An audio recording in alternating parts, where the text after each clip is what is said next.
Let the second-guessing begin as Keegan Bradley finalized his roster for the U.S. Ryder Cup team, choosing not to include himself among the 6 captains' picks.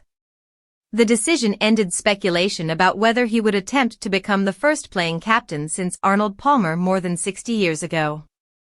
Bradley explained that while there was a moment when he considered taking that path, the players who emerged over the season earned their spots outright, and his role was to lead from the sidelines.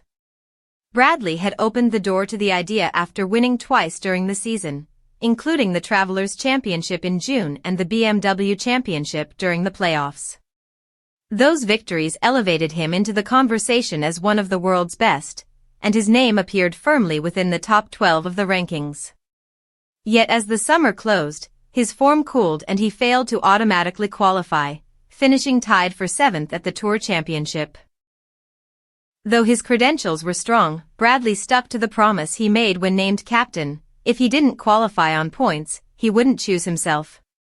The debate gained traction as golf fans weighed whether his experience and form outweighed the burden of captaincy.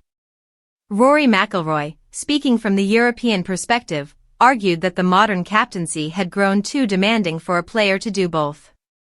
The meetings, press duties, and constant decision-making made it nearly impossible to compete at full strength, McIlroy said, noting that a captain player could realistically participate in only a limited number of matches. In his view, the Americans needed someone capable of shouldering a full playing load. For Bradley, the choice was deeply personal. He admitted that it broke his heart not to be part of the action as a competitor, a dream he had carried since childhood. But as he reflected on the responsibility he accepted in leading the team, he came to believe that his greatest contribution would come from outside the ropes.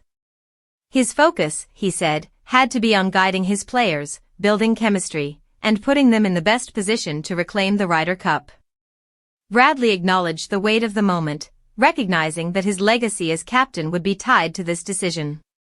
He emphasized that he was 100% certain it was the correct path, but he conceded that true validation would only come if the United States lifted the cup at Bethpage Black. Until then, the questions will linger, the debates will continue, and the pressure will only build as September approaches. The stage is set, the captain has spoken, and the second guessing begins.